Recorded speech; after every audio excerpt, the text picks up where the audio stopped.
Bonjour à tous, donc nous voilà ce lundi 6 mai. Donc nous allons commencer par prier. Père éternel, je te dis Seigneur, donne-nous la connaissance et la compréhension de ta parole. Je prie Seigneur que quand nous disons Seigneur, c'est les cieux ouverts, nous puissions être enrichis, nous puissions apprendre. Nous sommes venus devant ton trône et je prie Seigneur que tu puisses nous enseigner, nous guider et nous diriger Seigneur. Je prie Seigneur que nous avons passé un excellent week-end et je prie Seigneur en commençant cette nouvelle semaine, je prie Seigneur que tu sois avec nous au nom de Jésus. Amen. Donc notre thème aujourd'hui, c'est le filet de l'oiseleur. Donc c'est la partie 1. Et notre verset de mémoire, c'est 1 Pierre 5:8. C'est un verset très très connu. Donc nous allons le prendre ensemble. Soyez sobres, veillez. Votre adversaire, le diable, rôde comme un lion rugissant, cherchant qui il dévorera. Et nous voyons, il dit dans ce verset, c'est très clair. Il dit notre adversaire. Il dit pas notre allié. Donc nous savons que déjà le diable est l'ennemi et ennemi de Dieu. Et nous devons vaincre cet ennemi par la parole, par la lecture, par la méditation, par le jeûne et par toute activité spirituelle. Donc notre Père nous dit, la Bible enseigne qu'il y a des gens appelés oiseilleurs qui chassent les âmes des gens. La femme adultère est un très bon exemple de l'oiseleur. Proverbe 6, 26. La Bible dit qu'elle chasse la vie précieuse. Le chef de tous les oiseleurs est le diable, comme nous venons de lire dans 1 Pierre 5, 8. Il dit, un oiseleur utilise un piège pour attraper sa proie. Donc nous voyons chez des personnes qui font la ferme et tout, et ils s'occupent des fois de mettre des appâts pour attraper une certaine proie. Et nous voyons que là, la parole elle dit clairement que c'est un piège pour attraper sa proie. Donc, il dit, notre père spirituel, il dit, j'ai grandi dans une ferme et nous avions l'habitude d'avoir notre viande en piégeant des animaux. Le soir, nous prenions des pièges, creusions dans le sol, mettions les pièges dans le trou, les recouvrons de feuilles et répandions de la terre sur les feuilles pour que tout ait l'air normal. Donc, des fois, c'est ce que le diable fait dans nos vies. Il essaye on dit que c'est possible de voir le diable comme un ange de lumière. Et si nous prêtons pas attention, nous allons voir qu'il est capable de donner, par exemple, de l'argent, des opportunités et tout ça. Mais nous devons savoir avoir le discernement pour savoir c'est quoi la source, qui est la véritable personne qui donne. Parce que le diable peut très bien donner de l'argent, très bien donner des choses luxueuses, mais nous savons que la véritable source que nous, en tant que chrétiens, nous devons avoir, c'est Dieu. Et donc, si nous voyons toutes ces choses-là et nous avons à discerner et à savoir que c'est Satan, nous avons la capacité de refuser. Et je prie que nous puissions avoir le discernement au nom de Jésus. Et il dit, après avoir installé les pièges, nous mettions des appâts, généralement du maïs, des deux côtés des pièges. Puis nous allons nous coucher. La nuit, un animal voit les appâts autour d'un piège, il s'approche et mange une partie du maïs. Et quand il voit que rien ne se passe, il avance, mange un peu, puis il continue jusqu'à ce qu'il finisse tout le maïs d'un côté. Comme il a mangé tout le maïs d'un côté, il tente, en toute ignorance, de cause de traverser pour manger le maïs de l'autre côté. Et soudain, alors qu'il marche sur le piège, celui-ci se referme et l'animal est pris au piège. Donc nous voyons que certaines choses dans notre vie, nous voyons que c'est certainement, des fois on voit nos amis, notre famille, les opportunités, le travail. Aujourd'hui, par exemple, on vous appelle, on vous donne un travail qui est prestigieux, mais il faut avoir le discernement. C'est pas parce que c'est un travail prestigieux, une grande entreprise, une entreprise dans le CAC 40 ou je ne sais quoi, qu'il faut forcément aller travailler là-bas. Il faut avoir le discernement, il faut savoir ce que Dieu donne et ce que Satan aussi est capable de donner. Parce qu'on sait que même si on pense que certains pensent que Satan, il est vraiment bête, il est aussi très intelligent dans ce qu'il fait. Donc certainement, des fois, il cherche à faire des choses et nous devons avoir la capacité et ce discernement de savoir qui est la source. Donc il dit, dans les cieux ouverts, il dit, il tente en toute ignorance de causer de traverser pour marcher de l'autre côté et soudain, quand il marche sur le piège, celui-ci se referme. Et il y a un monde fou en enfer aujourd'hui parce qu'ils ont goûté du péché. Et comme rien ne semblait se passer, ils ont continué à pécher jusqu'à ce qu'ils soient pris dans le piège du diable. Donc le péché, c'est vraiment, ça nous rend sales. Faut savoir que une fois qu'on a péché, on doit venir auprès de Dieu avec un cœur de repentance pour lui demander pardon, de nous fortifier aussi. Parce il y a des péchés, c'est vraiment, des gens, ils sont vraiment pris dedans. Certains, ils n'arrivent pas à s'en sortir. Il y a des choses que nous, ça nous semble petit, ça nous semble vraiment comme si c'est vraiment rien du tout, alors qu'il y en a qui souffrent en silence par rapport à cela. Donc nous devons prier pour ces personnes-là et nous pouvons dire qu'il y a aussi il y a une solution, que c'est pas la fin du monde, il y a une sortie à tous ces péchés. Et la clé de cette source et de cette solution, pardon, c'est Jésus.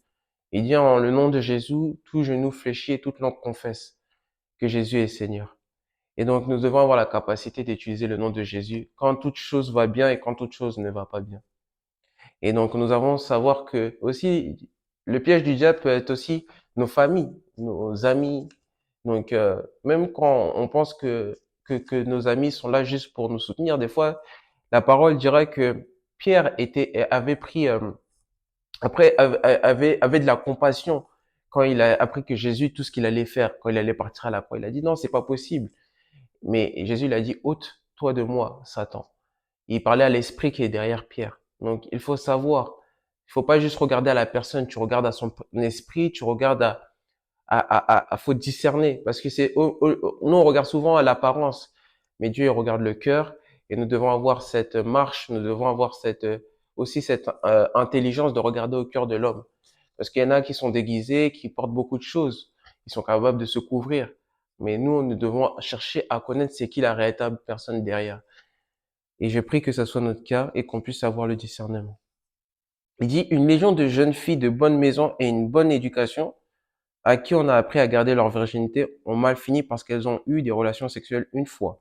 Et comme rien ne s'est passé, elles ont continué jusqu'à ce qu'elles tombent enceintes, contractent une maladie ou qu'elles soient complètement embourbées dans ce terrible mode de vie. Nous voyons que c'est un bon exemple. Il y a une personne qui a goûté une fois, après elle a continué. Et des fois, c'est ça. Quand il n'y a pas de conséquences, on est poussé à continuer et à avoir la continuité de toutes ces choses-là. Et le truc, c'est que quand on arrive auprès de Dieu, il faut se dire que une fois qu'on pêche, il faut venir auprès du Père directement. Faut pas continuer. Des fois, c'est vrai qu'il y a beaucoup de facteurs dans cette vie. Certainement, il y avait l'argent et la personne, elle était prise par l'argent, par la continuité de faire la chose. Mais au-delà de ça, nous devons voir que c'est une souillure pour notre corps, pour notre âme, pour notre esprit. Et on voit dans cet exemple qui est vraiment vrai, qu'il y a beaucoup de gens aujourd'hui qui font des choses et parce qu'ils n'ont pas les conséquences immédiatement, c'est pour ça qu'ils continuent. On voit souvent, hein, même pas le côté spirituel, mais même dans le monde qu'on vit, nous voyons des fois des voleurs qui continuent à voler, et puis à la fin, nous voyons, ils sont pris, ils sont rattrapés par toutes ces choses-là. Et des fois, ils finissent en prison et là, ils comprennent la leçon. Donc des fois, il y a des personnes comme cela qui ont besoin de passer par une case, par des conséquences, pour comprendre que leur choix était mauvais. Et j'ai pris que c'est pas notre cas. Nous ne devons pas attendre d'avoir des conséquences qui vont être terribles pour notre destinée, pour comprendre que nos choix sont vraiment, c'est pas juste nos choix maintenant, c'est nos choix qui vont décider notre futur, notre présent. Donc, dès à présent, nous devons faire des bons choix, nous devons réfléchir, nous devons nous poser et dire que même si ce péché, il est dur à abandonner, que c'est impossible, il dit tout est possible à celui qui croit. Et la croyance, c'est aussi l'obéissance. Donc, plus que tu obéis, plus que tu verras que ta croyance, elle va s'augmenter aussi. Et donc, là, ce qu'on cherche à faire et ce que le ciel cherche à vous faire comprendre, c'est que il y a sûrement des pièges. Et les pièges du diable sont peut-être vos amis, peut-être votre travail, peut-être vos amis. Et vous devez savoir. Et je prie que ce soit votre cas au nom de Jésus. Et là, les cieux ouverts diront que une chose qu'un animal piégé éprouve lorsque le piège se referme est une grande peur. De même, l'un des signes qu'un homme est en difficulté est qu'il éprouve de la peur. C'est ça. Et nous, on dit, la parole dit, et même Dieu, c'est clairement, il y a une chanson qui dit, nous ne sommes pas esclaves de la peur. Dieu nous a dit, je vous ai donné quoi? La liberté. La liberté. Il dit, là où l'Esprit de Dieu, il y a liberté.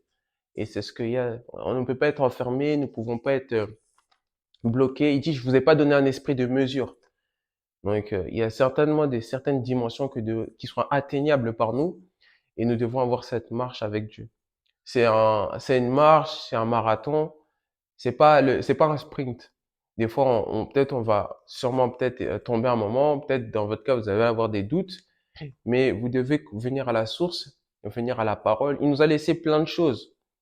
Il nous a laissé la parole, il nous a laissé le Saint-Esprit, il nous a laissé aussi nos pères que nous voyons, nos exemples, comme notre père Adéboyé, il nous a laissé des exemples que nous pouvons suivre, qui sont une réflexion, qui reflètent l'image de Dieu, reflètent leur expérience avec Dieu et reflètent aussi ils sont passés par des choses, ils ont éprouvé des choses et que c'est possible, nous, en tant qu'enfants, de réussir à s'échapper de certaines situations. Et comme nous arrivons à la fin, il dit, celui qui est pris dans le piège de l'ossoyeur est une proie. Fait intéressant. Proie sonne un peu comme prix. Si un chrétien ne prie pas, il ou elle deviendra une proie. Le psaume 91, verset 3 dit que celui qui ne dorme pas sous l'abri du Très-Haut sera délivré du piège de l'ossoyeur. Si vous ne voulez pas tomber dans le piège de l'ossoyeur, votre abri secret avec votre Père doit être en feu. Si votre autel se refroidit, vous pourrez bientôt vous retrouver dans la marmite du diable. Priez avec ferveur pendant au moins 1 heure chaque jour. Et il vous sera difficile d'être la proie du diable. Il dit priez. Donc la prière, c'est une activité que nous devons faire à chaque instant, à chaque moment. Et ça va nous fortifier. Parce que il dit que on doit prier au moins 1 heure. C'est une activité que nous devons faire.